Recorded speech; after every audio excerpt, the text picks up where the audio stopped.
Rich here from the RCNetwork.com, and today we have the full reveal of the Xpress RC M1 chassis kit.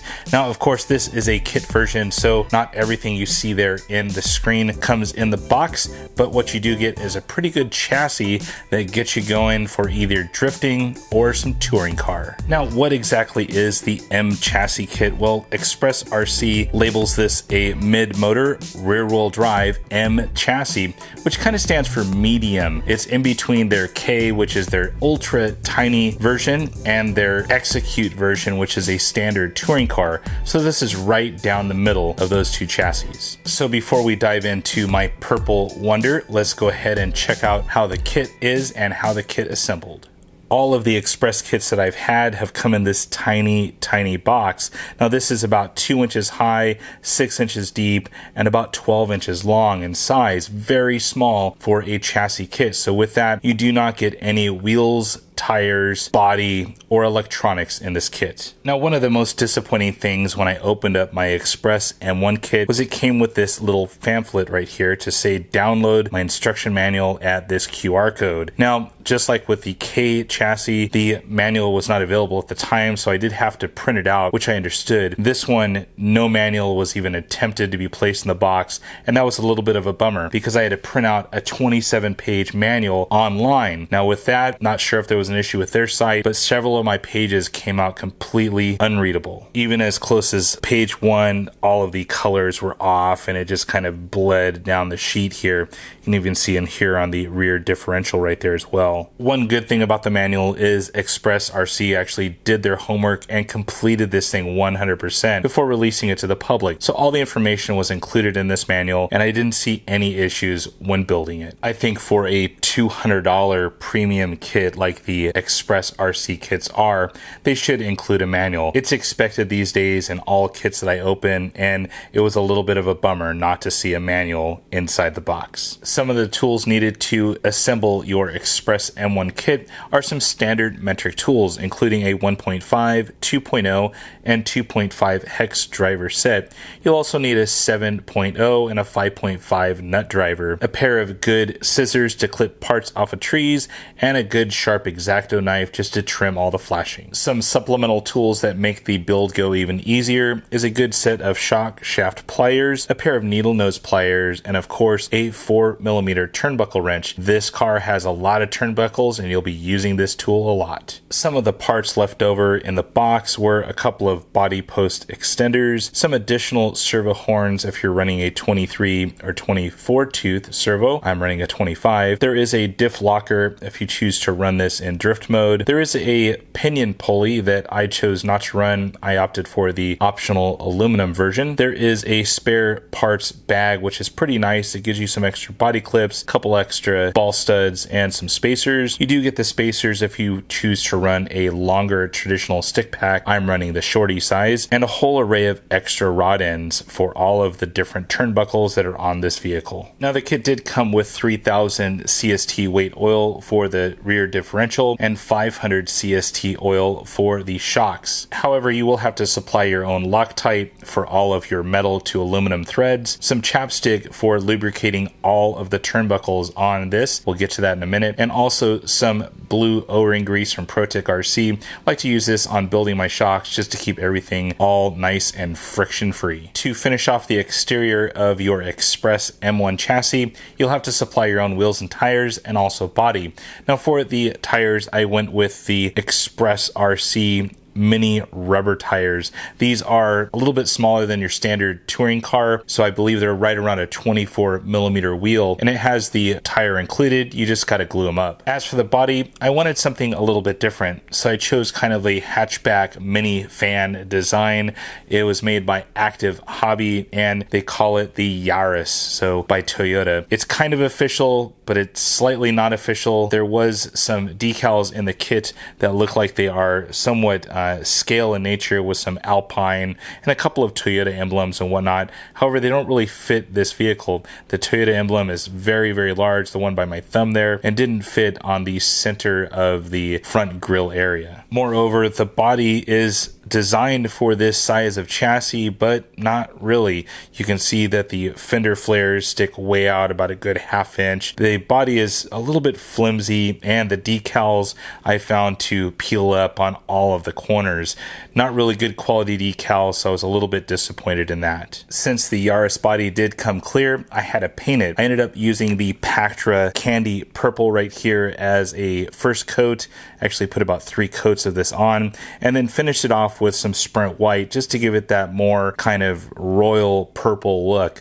Could have went with a darker backer coat like a Outlaw Black to give it more of a midnight purple, but like I said, I wanted something different in this body. Now, if you have any questions about painting your body, I have a full tutorial series of videos. They're down in the video description, so definitely check those out. Everything from prepping your body to painting multiple colors, getting flat finishes, everything you'd want to find out about RC painting. All right, so enough about all of the extra stuff for this vehicle. Let's dive into this M1 chassis and really see what it's made of. Now that I have the body off, you can really see all of the details of the M1 chassis from Xpress RC. Now they leave no option left as far as carbon fiber and aluminum.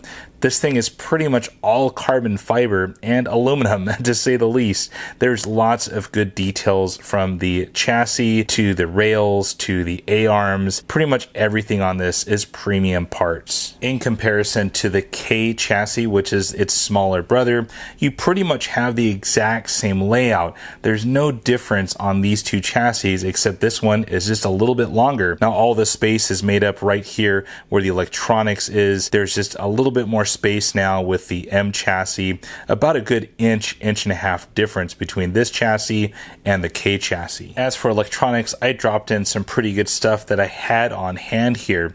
These were the exact electronics I ran in my K1 chassis. Now this is the Reedy Black Box 410R brushless censored speed control, made it up to the Reedy 7.0 turn sonic motor. This thing is super fast with that motor, and I have just a modest pinion made it up to it. As far as servo, I'm running the Hi-Tech 8330 servo. This thing is lightning quick and has just enough torque for this small touring car. I like running those things in all my touring cars because of the fast response time. On the flip side, I have a Reedy 5300 milliamp 70C LiPo. This is a shorty size LiPo, perfect for the size of car that it is. You can run a standard stick pack, but I like keeping everything as far into the chassis as possible. Made it up to the Futaba radio system. This thing is just lightning quick and super fast in response. The chassis plate is made of all carbon fiber. Now you notice that I did put on a chassis protector. It was actually an extra TLR 22 SCT chassis protector I had laying around. Just trimmed it to fit, and it stuck on there perfectly, just to protect from any abrasions that I may find on the road. Now these have pretty unique A-arms. They are carbon fiber and have a pretty unique way of mounting them to the chassis. They kind of ride in a small ball cup, and it's pretty unique with a few C-clips here and there, but in the end they definitely work, and it definitely looks good. The shocks are pretty smooth. They do have aluminum caps, plastic eyelets, and plastic bodies. They are very smooth, they built nicely, and I was pretty impressed with the shocks overall. Both of the bulkheads, both front and rear, are all made out of aluminum. The rear one right here kind of incorporates the motor mount and also the top pulley assembly. Now I did opt for that aluminum pulley right here. This one mates up very nicely, and I didn't have any issues with the set screw stripping out the threads like I did on the plastic one on the K1 chassis. Now another nice added touch on the rear of this M1 chassis is the rear does ride on CVDs for the rear drive shafts. Pretty nice. They are very tiny to say the least, but they're definitely a nice upgrade to a stock dog bone. And finally, the turnbuckles. Yes, the dreaded turnbuckles from Xpress RC. I dreaded making these things. There are a lot of turnbuckles on this, to say the least. I mean, you're building at least 12 turnbuckles for this vehicle, because there's just a weird old school way of doing the upper A-arms right here, where you have a turnbuckle going out, another turnbuckle, then you have a steering one down here at the bottom. The rear, you do have a front turnbuckle and then the same A-arm design. Now all of these use different sizings, and it is just tough to get it all lined up, all of the lines on one side of the car. It is just a mathematical nightmare building these turnbuckles, but got it done. They do work. I definitely have to say that about Xpress. They did their homework on getting these things to work pretty good. It's just a little bit of a pain to get these things all built up and running. Well guys, that is it. That is my full reveal of the Xpress RC M1 chassis kit. Now there was a lot that went into this build. It was a fun build. I definitely appreciate the parts and the part quality that went into this build. Xpress RC does some great carbon and great aluminum in their builds, and it is just nice to see in such a small sized vehicle. A lot of these smaller scale vehicles are just very cheap and plasticky. This is definitely not the case. So if you have any questions about these items, I'll have a full list of links in the video description so you can check it out for yourself if you're looking for that one particular tool, that color of paint I used, the body, that's all going to be down there. So definitely click away on those links. And if you have any questions about these items, feel free to leave a comment down below. As always, thumbs up and subscribe. That's it for now, guys. Over now.